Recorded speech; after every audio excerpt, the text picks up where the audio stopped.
Hello, everybody. Welcome to Conscious Matrix Interviews. I am your host, Brad Johnson, and thank you again for joining us for another back-to-back interview. Yesterday, we had Dr. Joseph Morrow on with Conscious Matrix Interviews, and today we have another wonderful special guest. I have with me today, oops, I just have to wait till she pops back on the camera here. I'm so sorry. I forgot. This is me. I forgot my headset. I want to make sure that people can hear as well. I think you'll be all right. So this is my appearance. But I do have Victoria Vives here. So Victoria, thank you so much for being here on the broadcast today. Really, really happy having you on the show today. I'm so excited to be here with every one of you.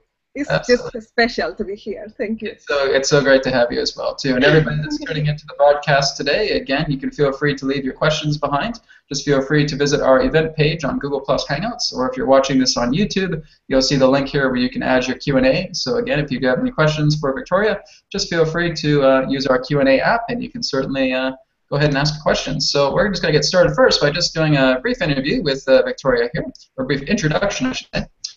Victoria Vives, whoops, sorry, my thing's a little bit jumpy here. Here we go. Victoria Vives is a healing artist and spiritual teacher, martial artist, and actress. She is a starseed focusing on her connection to Lyra in the 11th dimension to channel sacred frequencies and compose transcendental music.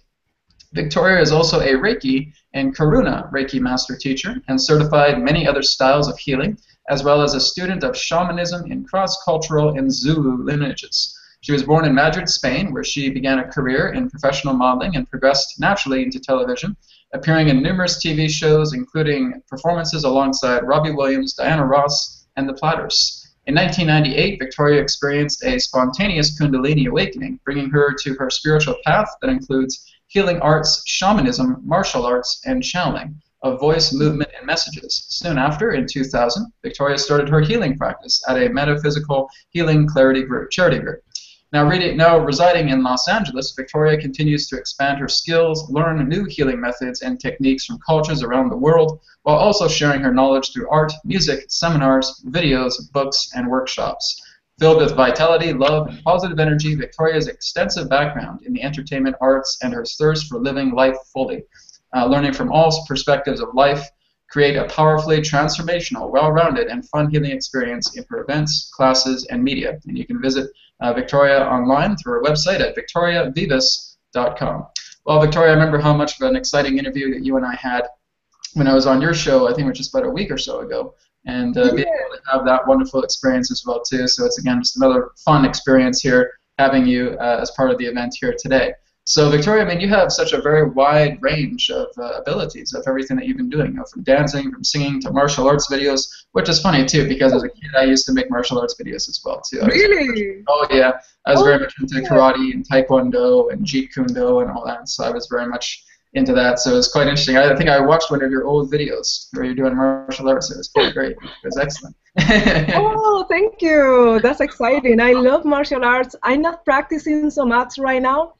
But just it's a matter of time, what is my priority at this moment? Is it that or something else? So it's the only reason why. And that's great too. I mean, you also have your own show on the Enlightenment Evolution Network, Rob Gauthier's network as well too. And I believe that happens every Friday? It's on Tuesdays at 6 p.m. Pacific time. And by the way, I'm not sure if you want us to change the camera, because just in case I think it's fixed on you. Oh, I think you're good. Yes, fine with me. With me? Yeah. I think I'm okay. I had to do a little thing here, but anyways. But let's go right into the idea of your Kundalini awakening, because I always found that was very, very fascinating. Would you be able to express exactly how this happened to you with this particular Kundalini experience that you experienced? Oh, wow. Actually, that wasn't like something that happened just in a second. Instead, this was more of a process. So what I feel is that my path was meant to be in healing and spirituality and all of that, and I got very distracted from that path. So then I had a near-death experience, and I feel that that was, the catalyst for this awakening. So in the beginning, it was just the near-death experience and really gaining an awareness of how valuable it is to be here on Earth at this moment, how many things we can enjoy that we cannot maybe from spirit, from the spiritual world, and just an appreciation for this life. That was the first step. And you know, if we go even deeper than that, part of my soul was taken by the water spirits. So the water spirits are the pacifiers, the ones that bring peace to the earth. And for that period of time that I was in that transition, the water spirits were training me to become more of a pacifier in this world, because I was very rebel. You know, I had a good heart, but I was trouble. So then after that, a year after, I had a Kundalini awakening, which I had no idea what it was. The only thing I knew is that suddenly I experienced myself as one with everything. I saw myself in the middle of the universe, and I was like, wow, what's happening here? My body started moving, doing Kriya yogas, which I didn't know what it was. I just knew that it looked like yoga, and breathing was similar to yoga as well, but I never practiced yoga before. So this was very scary for me, for my family, for my friends. Nobody knew what was happening. And to put it away, become the most normal so that I could ground myself in this world. So from there, what I did was to start being, you know, as normal as possible, forget about meditation, but naturally I evolved into meeting this charity group. That they understood things that were, they didn't have the same experience, but you know, they understood about energy. So that was very important for me. Mm-hmm. And then also what I did, also have a knowledge of energy in a different way. And I learned how to center and ground my energy. And that was key. It was essential. I couldn't live in this world otherwise. So that was a very strong step in my life. And when I came here to the US, I met my mentors. And then I understood. In the beginning, it was like what was happening, but now I understand each step of the journey. And then with my shamanic mentor, I was able to call back that soul essence that was with the water spirits, so that once we integrated that with my current self, I was able to start this Venus service as much light as I version, sort of. That's really wonderful. Again, there's a little bit of cutting out between your end, but I think that's okay. Sometimes we just get a bit of a internet feedback, but we got most of it. Anyways, I'm very interested in hearing more about your shamanism in regards to the shamanism practices. Would you be able to go more into that in regards to like who your teacher was, how this kind of started with you in regards to shamanism, and in that sense, maybe some very strong understandings that you were able to acquire while looking into shamanic practice? Oh my goodness, this is amazing. It's the most powerful practice I had so far, because you know I teach crystal healing and Reiki, and I am also in connection with intergalactic, you know, beings, and all of that is amazing. The thing about shamanism is that really envelops all of it. So there is the star animals, and our teachers, our mentors, become kind of a facilitator between us and them, in the sense that help us understanding how we can connect with them. And then the teachers really are our guides in non-physical form. So this is a path that is a long life journey, really. It's not like, oh, I'm now a shaman and I'm certified or anything like that. You know, it's totally different from that. It's a new trial, a new learning, and we learn so much from nature itself as well. And I've been in this formally for 3 years, and you know I offer sessions in shamanism, so soul retrieval, extraction, all of that. But for me, this is just the beginning. It's really something that I have to work every single day of my life. And I'm studying now with a different teacher. So all my training was with Gretchen Creeley-McKay, who was in the Zulu lineage. And now I'm studying with Sandra Ingerman. Both of them are so amazing, really beautiful people, for sure. Oh, wow. I mean, we've heard a lot about soul retrieval and being able to work together with, the depths of the spirit of an individual that we're working on. Are you able to go through the process in regards to what you have learned pertaining to the idea of something like soul retrieval and being able to work together specifically with an individual regarding that? Oh, yeah. You're asking me if I gave sessions? If you basically worked with people that related to soul retrieval, yeah. Oh, yeah, I worked, a lot. Yeah, I gave many sessions for soul retrieval. They're very, very powerful. It's something very sacred, very special. So it's not something that you do every day. It's something maybe that you do once a year. Like if a client would come, it's not like it has to come every week or anything. It's like maybe once a year, a couple of times a year, something like that. It's a very deep process of the soul. The idea is that in certain traumatic episodes in our lives, part of our soul is going away in order to protect our full beingness. So that part is kind of protecting itself, but then we have to do something to restore it, because otherwise we're going to lose power. So then that part of ourselves can be taken back to this person that has lost it. And imagine, it's like if you lost a hand for 5 years and then finally you find it. It's like really a life change. It's so powerful. And from there, from that perspective, the healing is just really powerful, beautiful. And in these processes, it's not that I'm doing the healing. It's not like, oh, I'm an amazing healer, I have these techniques. No. In reality, what I'm doing is to act on behalf of my helping spirits. So I'm being a bridge between the spirit world and this world, so that the spirits cannot act through me and just do whatever they need to do to bring that soul essence back. And normally when we offer soul retrieval, it's not like somebody says, okay, I'm going to get a soul retrieval. In reality, we don't know if that is always possible. Mm-hmm. So some people is ready, some people is not. So we journey for our client, and in that process of journeying, our helping spirits are going to tell us, well, this person before soul retrieval is going to need maybe Reiki, or going more to nature, or working emotionally in this way, or maybe they need extraction before, and then it's not something that we can kind of plan. Mm-hmm. Instead, we have to just follow spirit and see what is the process that is needed and what the person is ready for.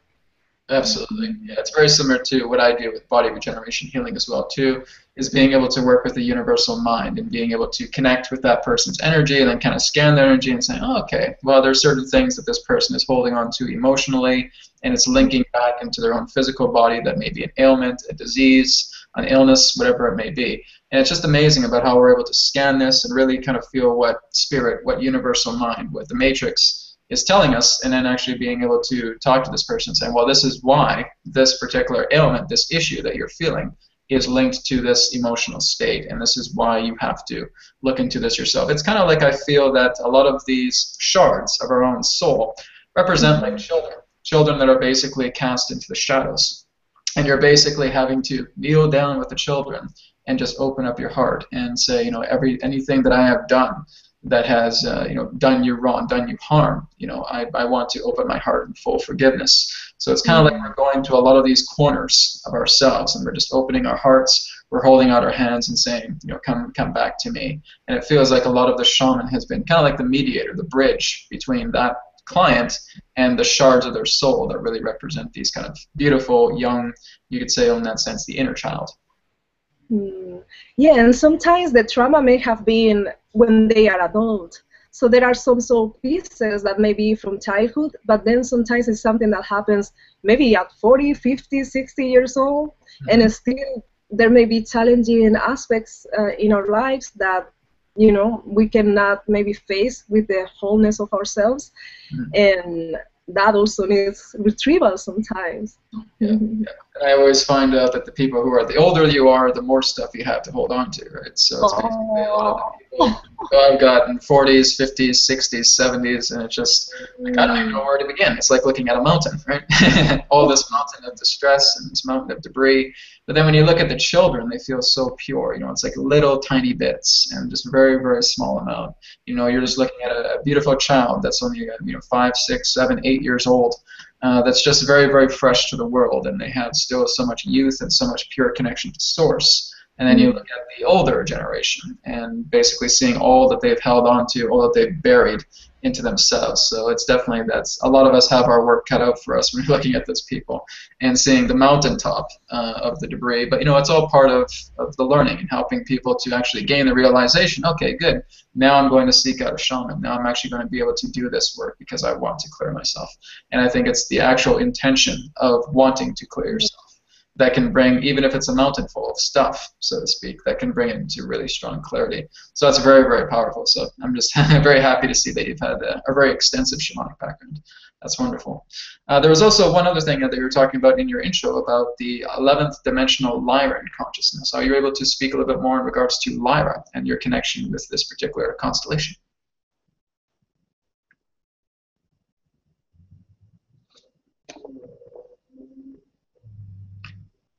Oh, sorry, Victoria, I think you might have froze there for a moment. Okay, Victoria, hopefully you can still hear me. I think her connection froze on the other end, so see if we can bring Victoria back. But anyways, while we're waiting, everybody, if you do have questions for Victoria, please feel free just to submit your questions into the Q&A app. Again, just feel free to type it in. We're going to see if we can get Victoria back on here. I think her computer froze. It was a little bit laggy, so let's see if I can invite her back in. Hopefully we can get this taken care of very quickly.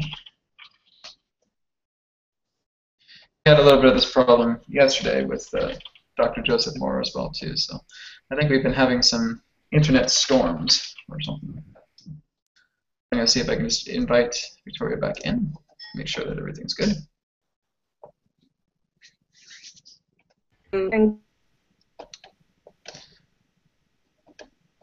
Okay, sorry about that, guys. So again, there's still some lag or frozen part. Victoria, are you still able to hear me? Okay, so I guess she got frozen pretty good. All right, so we're gonna try and fix that up as soon as possible, guys. Sorry for the wait here. Just gonna see if I can bring her back.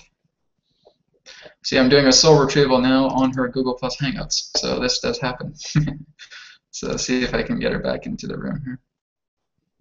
It's funny how we just start talking about soul retrieval, and then all of a sudden, bam, internet starts cutting out. And so we have to do an internet soul retrieval.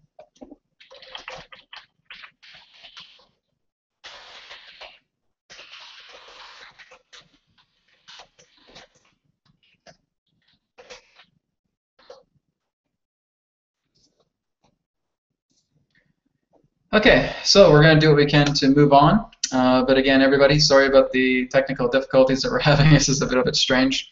But just going to see if what we can do to get Victoria back on here. Okay, so I'm just going to get Victoria to pop off. And Victoria, hopefully you can hear me, and you can just pop right back on. Sometimes these computers can just freeze up. And I think it's all because of background programs or something like that. Something else is running, and these things freeze up. But I think in the meantime, what we'll do is, while we're waiting for Victoria to come back, we'll just address one of the questions here that's already up on the question that I'll see if I can address while Victoria comes back up. And then when she comes on, then we can definitely get her perspective as well, too. And this is from Sharian again. And Sharian asks, do you have a practice to pick yourself up every day in the morning? So again, we'll definitely address this to Victoria as well, too. My morning practice usually involves maybe a very brief meditation and a cup of coffee. I think that's my meditation. That's my morning practice in that way. But I think when I was first starting out, when I was starting to go into a lot of these spiritual, the spiritual understanding a lot deeper, when I was first starting out, it really involved I think like a 20 to 30-minute meditation, waking myself up, getting myself moving, working in the body, just making sure all the limbs were worked out very well. Going for a little bit of a morning walk as well too, sometimes a morning jog. There's a lot of people that really have a lot of these morning routines and morning experiences. I've met other people that, again, just spend a whole hour in the morning just sitting in their bed and just meditating, or basically being able to look at a vision board and whatever that may entail, having the idea of financial abundance, having the idea of life abundance, whatever it may be. So my morning pick-me-up in that sense, again, just involves usually just a quick meditation and a morning coffee. So that's my morning pick-me-up as well too. So thank you very much, Sherry, for that question. Let me see if I can get Victoria back on here. Okay, so she said she's coming back, so there's just a little bit of I think she probably decided to do a restart with her computer. So yeah, it just gets a little bit weird at times, guys. So again, my apologies for that. We are just going to see if we can get things back together. In the meantime, there's some announcements as well too. I will be going to California here in the next couple of days, and there's going to be some exciting things happening with Portal to Ascension. Portaltoascension.org is the organization that Conscious Matrix is currently working with right now, and we're looking to bring out a very new, exciting online event that's happening on September 20th. This is called Sacred Geometry. So this is something that you can check out at portaltoascension.org. It's online, so wherever you are in the world, you're able to access this amazing conference. It will feature Corey Herder. It will feature Dan Winter. It's also featuring Peter Sterling. So it's a really, really amazing, wonderful conference. And again, you can go ahead and check that out on portaltoascension.org. And of course, there's some online classrooms that are available now on consciousmatrix.com. You can go there and check out some of the online courses. I think we have one spot left for the online intuitive classroom. So that is going to be happening next weekend, on the next Sunday. And of course, there's another online course called the Sacred Circuitry and Light Language course. So you can go ahead and check that out as well too. That will be happening next Saturday. And again, each course is about 2.5 hours long, but you're going to learn a lot about that depending upon the one that you're going to choose. The Sacred Circuitry and Light Language, well, it's exactly as it says it is. You're going to be learning more about sacred circuitry, the power of symbol. You're also going to learn about utilizing the form of light language. So again, feel free to check that out, not to mention a lot of great sessions available on consciousmatrix.com. Okay, so just seeing if Victoria is able to come back. Okay, I think she's on her mobile device, so hopefully, I think she just has to restart her computer. So. Oh, wow. Okay. All right, Victoria, good timing. Good timing. I'm back, and you know what? I have something for you because I watch your videos and... Oh, the channeling, the dancing, right? Yes, of course. I love that. It was fun. It really was fun. I'll see if I can make. So you got me like completely beat red now. So that's great. That's great. I'm gonna definitely have fun. We'll have to do another third video, but I'll have to do it like in a group environment. I'll have to get like Rob Gauthier in there and like him. Yeah, I mean, totally. Yeah, absolutely. Well, welcome back, Victoria. Thank you so much. But before our cutout, I was just going to be asking you more specifically about the Lyran connection that you have, because basically in your introduction you were talking about the 11th dimensional Lyran consciousness, and I was very fascinated about that. And if you can share your perspective in regards to the consciousness of Lyra and what that is represented to you. Okay, for me, the experience I have from Lyra is very abstract.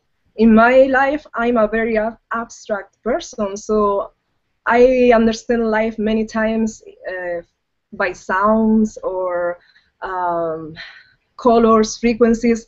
So it's not so much about something very concrete, not so much about a clear message in words, but instead it's more of an energy, a frequency. That's my experience with Lyra. Mm-hmm. Then I have another connection that is opposite, actually, and it's from Orion. Mm. So that is the warrior aspect I have. And throughout my life, these two energies brought me, to situations that are quite difficult sometimes, because one is very primal and warrior-like, and the other is very ethereal and very abstract.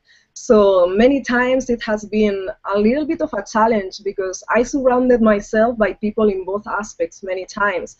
And it's not so easy for people only connected to that Orion aspect, the one that I'm talking about, which is more warrior-like, to really relate to the abstract aspect so much. So, that has been a little bit of a challenge, but I feel that now I'm really integrating both, and it is so exciting and empowering.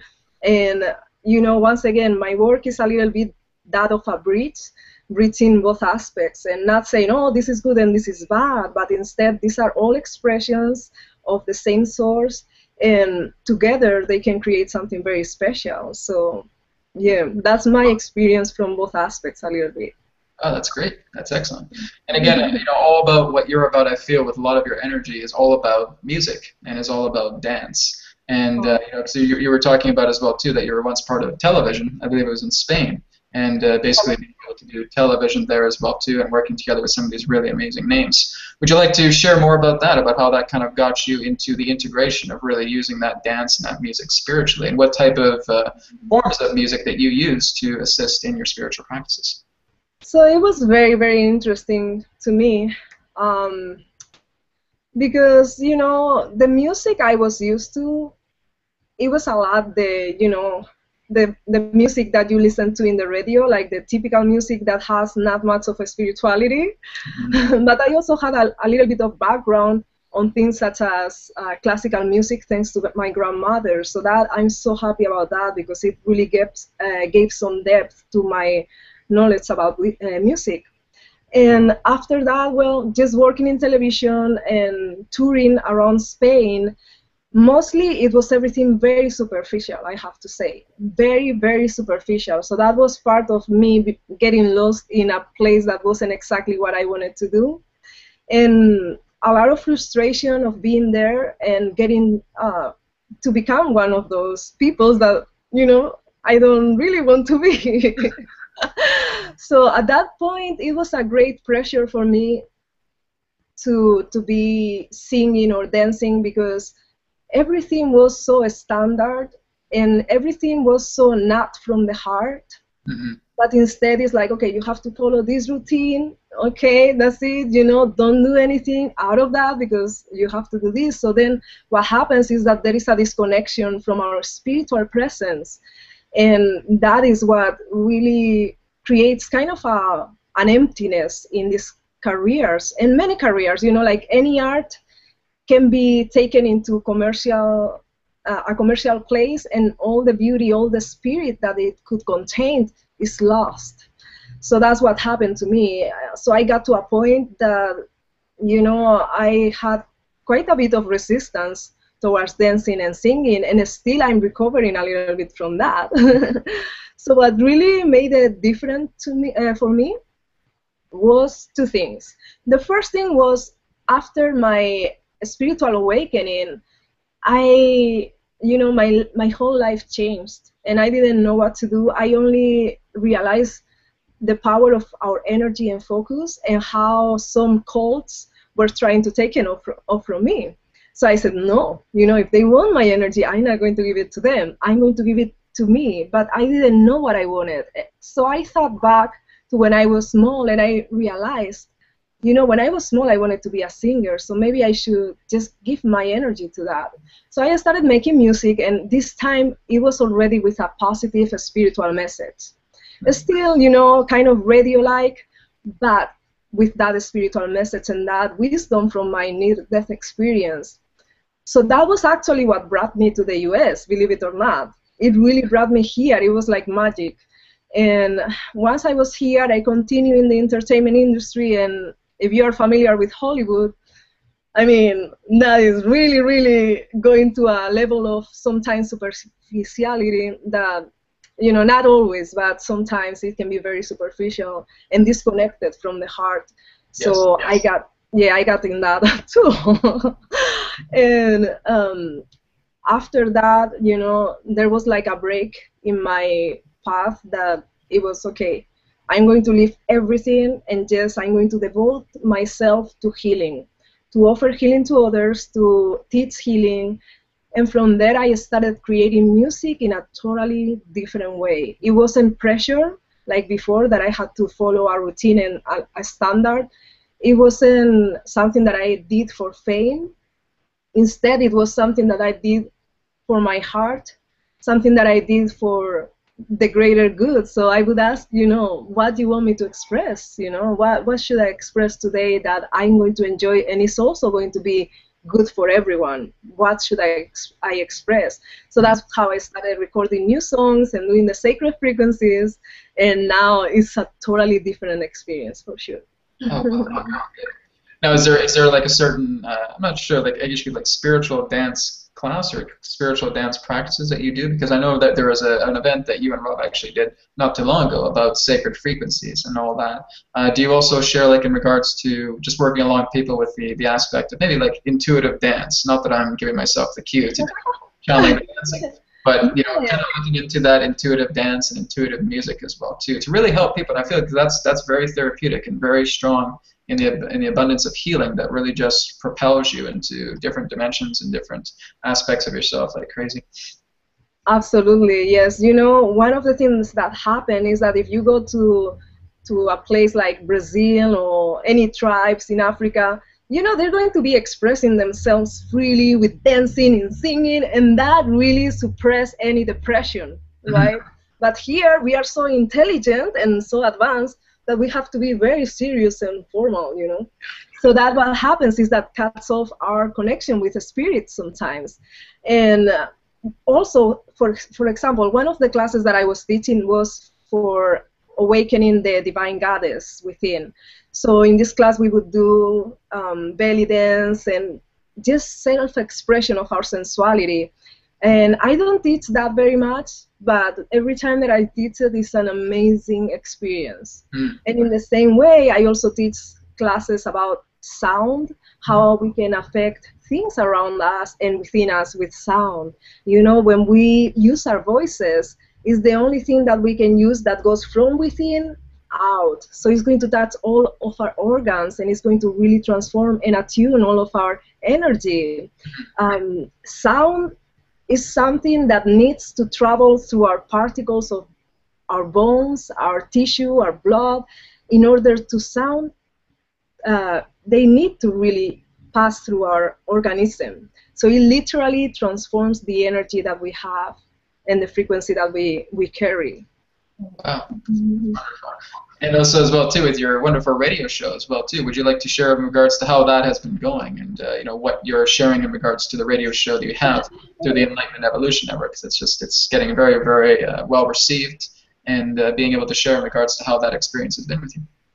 Oh my goodness, I'm loving it so much because I get to spend time with people like you, like Rob, so many amazing beings. And when we get together and we share with others, sometimes amazing information comes through. And this show is called Earth, Sky, People Radio.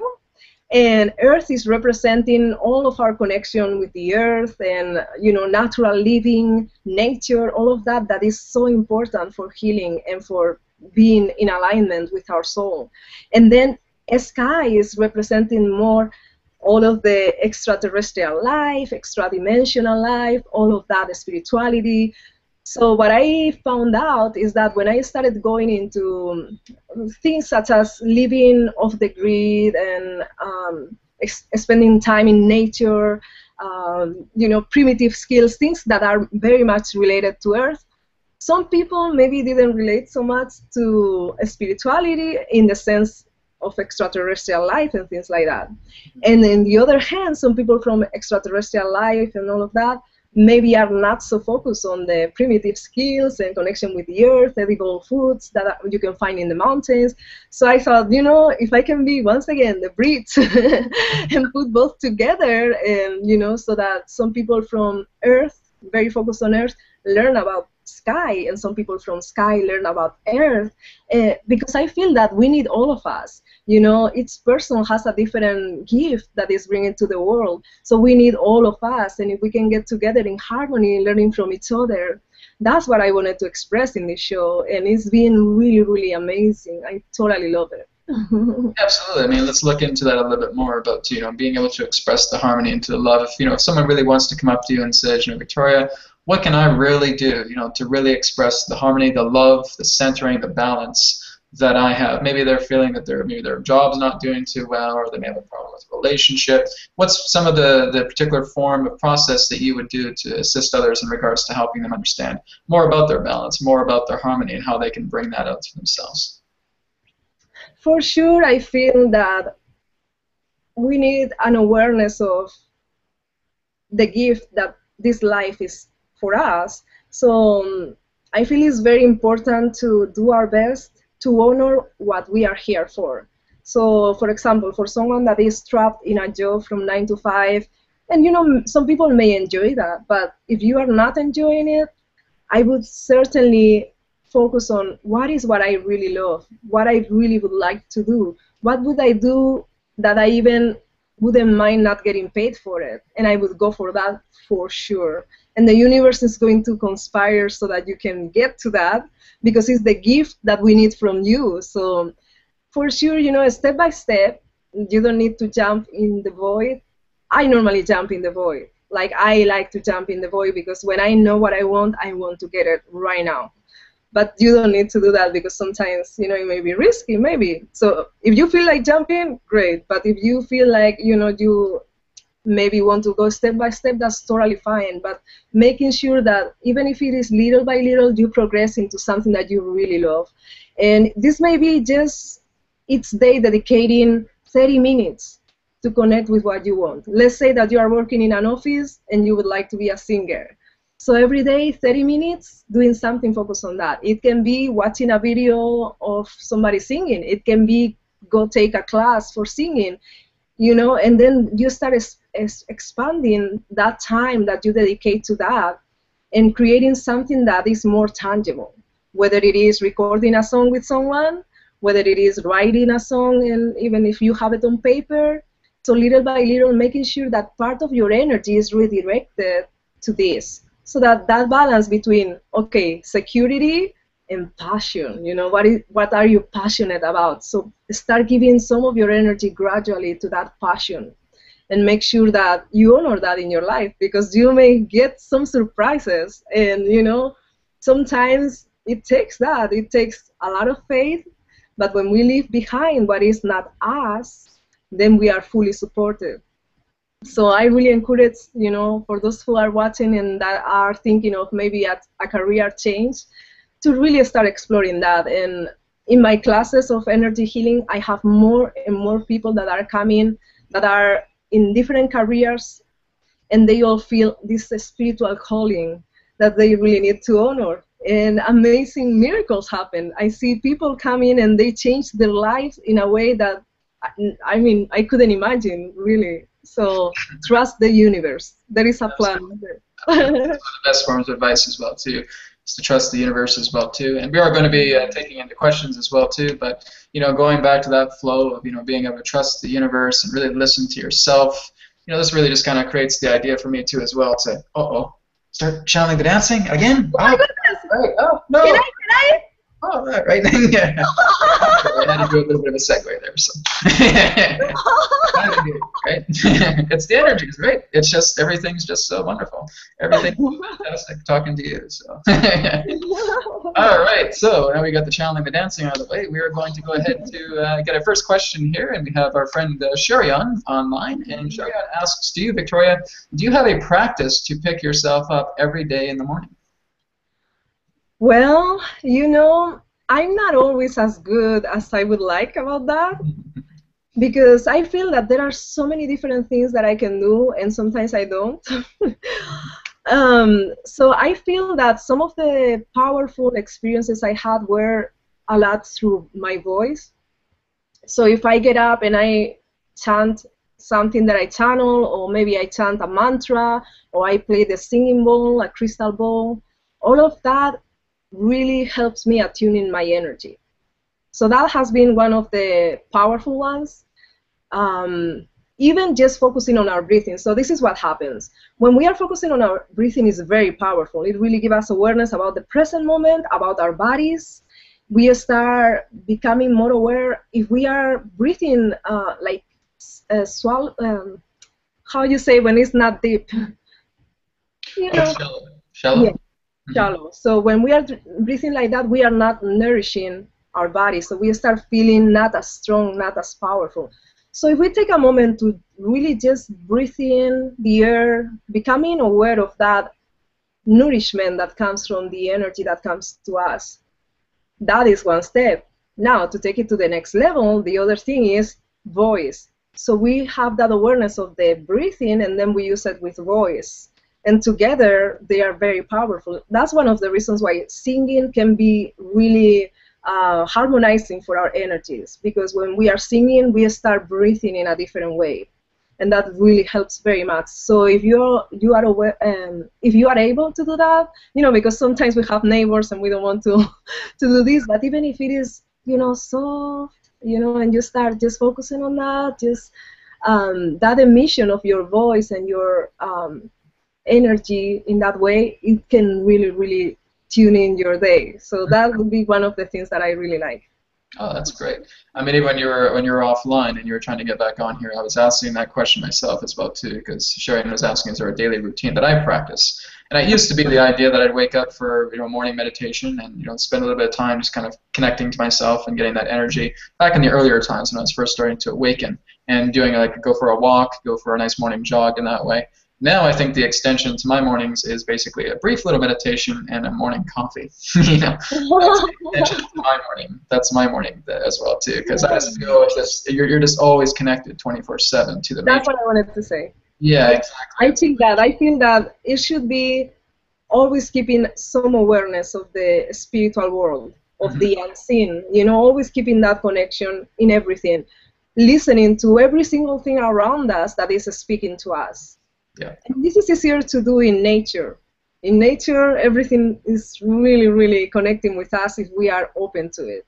So I feel that is the way to do it in some ways, because it becomes a way of living. So. Oh, you're absolutely right, and that's the thing too. Just being able to connect with anything as well too, and that's why I usually say that one of the best things to go out in the morning when it's a really nice day, if it's really great sunshine, go out and just hug a tree. And let that be your morning. Being able to hug a tree and laying out in the grass, and really just feel that connection together with Mother Earth. And especially when you just have that really deep connection, you feel the electromagnetic frequencies between the Earth, Mother Earth, and yourself, and you really just feel this enrichment. You feel this amazing power. I remember doing that with an old roommate that I used to live with, and he'd have a tree out in the front, and I actually just went out there one morning, and I just laid my back right against the tree, closed my eyes, went into a meditation state, and I could actually feel what it was like to be a tree. The tree was actually willing to show me what it was like to actually live with it. And they are not boring at all. They're inanimate in that way.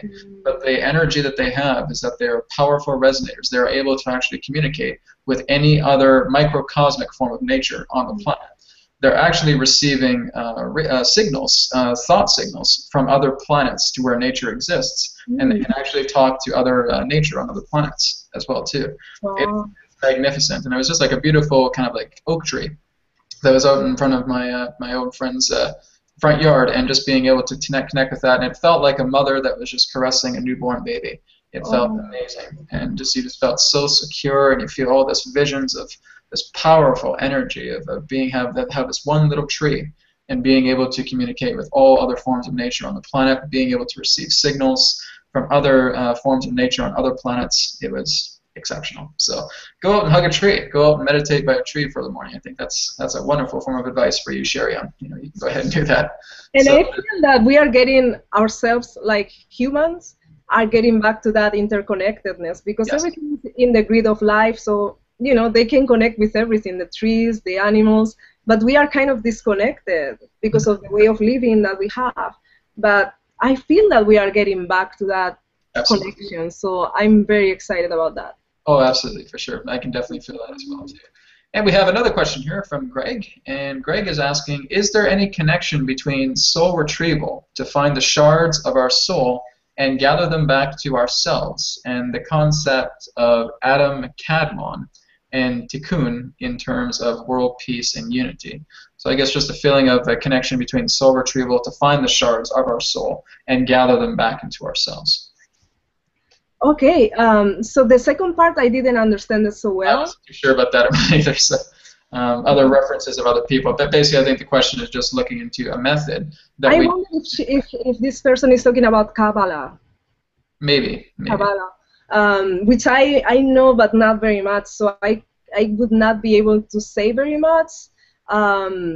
If it is what I understand, that would be more about the collective. Okay.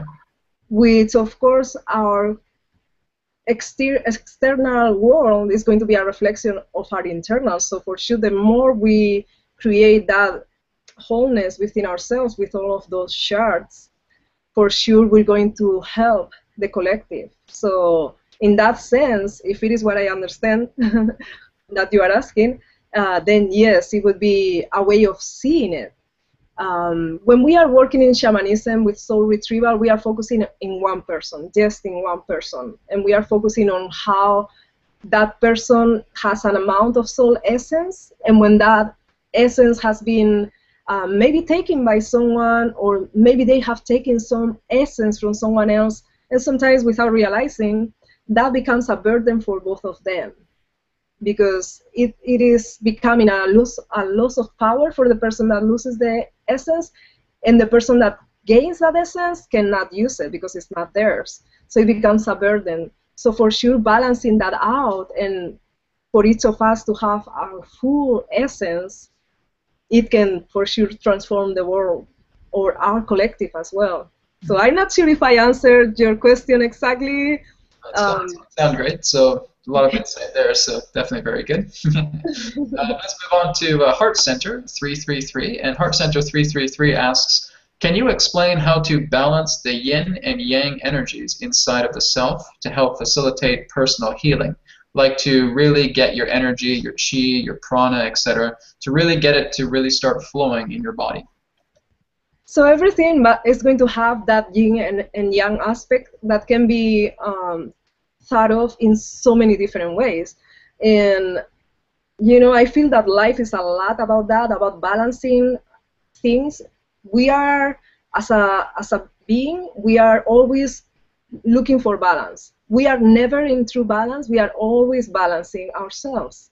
So anything that interacts with us or that we interact with is going to take us a little bit out of balance, and then we come back to the center. So I don't feel that there is something that is going to leave us totally settled forever, you know, but instead it's that awareness. Okay, you know, now I'm using more of my masculine active energy, which is the yang aspect. So let's bring some of the other one, you know, to balance it. And sometimes these cycles may be longer. Like, for example, in my life, I have been extremes all the time. As I was saying, you know, I experienced maybe Orion energy of warriors, and then I experienced more ethereal from Lyra. So it doesn't have to be that you are always almost in the center. Sometimes there is a richness in being in an extreme, because you really learn that extreme, and then when you get back to balance, you have a new knowledge about that, a new wisdom, and then maybe you go to the other extreme, you know, and then you can reach a better balance, actually, a more rich experience. So I would say that just keeping that awareness, you know, how am I acting? Am I being too firm or too flexible? How can I do so that I'm right in the middle? Mm-hmm. You know, how can I bring myself to balance right now? And this applies to many things, even the food that we eat. If it is the summer and everything is really hot, don't eat soup. Don't eat hot soup. You know, you can balance your yin and yang by taking something that is going to cool you down. So many different aspects that can be considered in this yin and yang aspect. Mm-hmm. Absolutely. Well, thank you so much, Heart Center 333, for your question. And we have another question here from Jorge. And Jorge asks, I always enjoy your shows so much. Thank you. When I am in meditation, can my loved ones that have passed be in tune with me? In other words, since I am deep in my meditation, can they feel my energy? Blessings to you all. Yes, yes. Everything is right here, right now. Mm-hmm. The only thing that happens is that we sometimes put some blockages, not blockages, but, you know, like some curtains, and we start limiting our view to certain aspects only. But in reality, everything that has ever existed is right here, right now. And in many of the meditations or shamanic journeying, what we do is go beyond that box in which we are in. We go beyond the 5 physical senses, and we experience the world through our hearts, the universe, the infinite through our hearts. So anything is possible. So you can certainly connect with people that has passed away, and you can do it just naturally or by setting your intention. Great, excellent, very good. And there's a Sherion again asking a very special request here. He asks, can you channel sacred frequencies for the interview? Sure. I don't know what is going to come, but sure, I can do something. You want me to get an instrument or just like that? Anything you feel in the moment you'd like to grab, feel free. I don't know.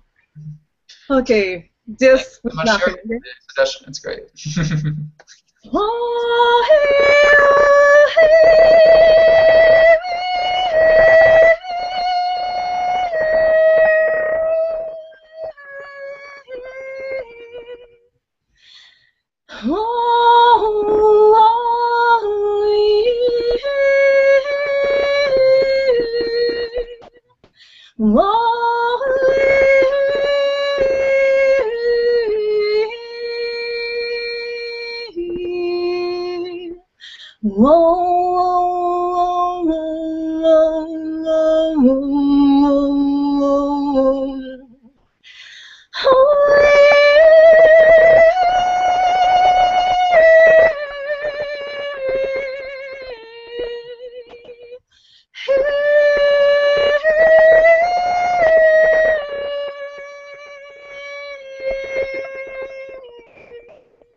Wow, that was fantastic. If we had all these people able to speak right now, they'd all be here doing this. Right? It makes me feel so good. I can feel it. Go to another place, seriously. Like I could stay there forever. You know this place that is called the Integratron?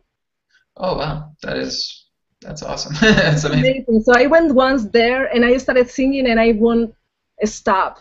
Like I was like, I just want to be here forever, you know. And I actually, this was a surprise, but I'm going to give it up a little bit. I actually recorded something there that I'm looking forward to sharing with all of you because it was like such an incredible experience. The Integratron, for those who may not know what it is a place in Landers, close to the Joshua Tree National Park. Okay. And it is a sacred space that was created based on extraterrestrial information. So extraterrestrial beings gave the directions on how to build a place where the sound would be so special that also will help rejuvenating people and healing people. So this is this amazing place, and when I went there and I started singing, I was like, I'm staying here for the rest of my life. Absolutely. Oh, so like a beautiful healing epicenter. Wow. And thank you so much to the person. Hopefully you enjoy it. Oh yeah, that was Sherion as well too. So yeah, Sherion also had one other good question here as well too. He asks, do you have a mantra for invoking the divine feminine? Yes. Let me see. Adi Shakti, Adi Shakti, Adi Shakti, Namo Namo. I didn't practice it in a while, but that's the first part. Bhagava Shakti, Bhagava Shakti, Bhagava Shakti, Namo Namo. Pritum Bhagavati, Pritum Bhagavati, Pritum Bhagavati, Namo Namo. Kundalini Mata Shakti, Namo Namo. If you want, you know, check me out on Facebook and I can send it to you because I have a video and everything about it. So if you want, just send me a message on Facebook or something. And yeah, I will send it to you. Great, as well too. And of course, this is being recorded, so you can always go back to it. Oh, right. As well too. So that's great as well. All right, we have another question here. This will be our final question. We have one from David, and David asks, which exercise do you recommend for enhancing our voice? Thank you. Gracias. Okay, so I feel that one important thing. You know, once again, I'm a little bit of an abstract person, so sometimes I may be giving you information that is not step one, step two. That's okay. I'm the same way. Thing that I recommend is to honor your true voice, because sometimes we may say, okay, do this exercise like this, do this exercise like that, you should sound like this, you should sound like that.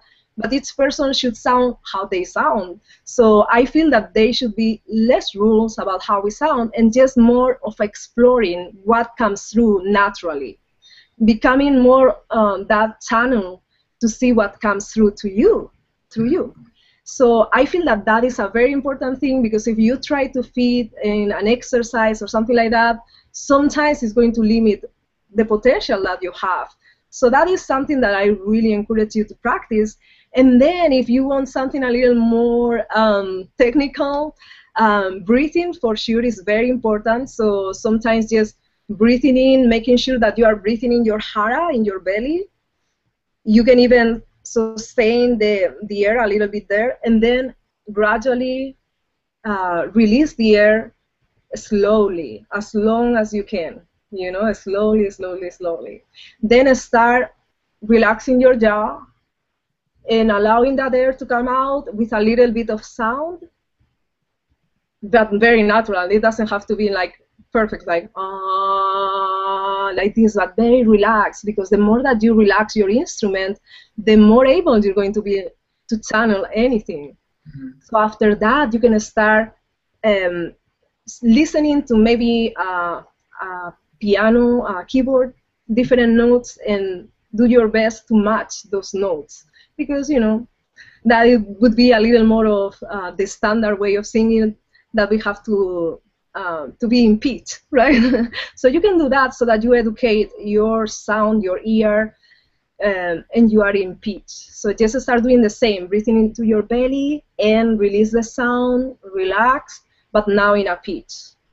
So those are some of the things. If I would have my keyboard here, I will do some exercises, but it's kind of hard right now. We'll have to save that for a future interview for sure. So. Sounds good. Hopefully that helps. Yeah, absolutely. That was wonderful. So, well, thank you so much, Victoria, for being on the Conscious Matrix interviews today. How can people get in touch with you? How can they get a hold of you? Oh, VictoriaVives.com. That is Victoria, VIVES.com. That has everything, because I have several websites, but from that main website you can go to the next and the other and the other. So that's the best one, VictoriaVives.com. Okay, great, excellent. Well, Victoria, thank you so much again for being on the show today. We really appreciate it. Wonderful voice, and it's wonderful fun, as we always do have. So, and I want to thank each and every single one of you who asked questions as well too. For Victoria today, we had a wonderful interview, and again, we're going to definitely have Victoria on once again down the road. So, Victoria, thank you so much for being a part of it, and blessings. Hope you have a wonderful weekend. Thank you so much. Thank you again, everybody. And again, feel free to check out ConsciousMatrix.com. There's other interviews that are archived as well. We've done several interviews right now, and we are going to be switching into Portal to Ascension interviews starting here in September. So there's going to be some other really exciting guests that are going to be coming down the pipe, so to speak, on behalf of ConsciousMatrix.com and PortalToAscension.org, and of course the Evolution Enlightenment Network. So again, thank you so much, everybody. Have a wonderful weekend, and we'll talk to you soon. Namaste. Namaste.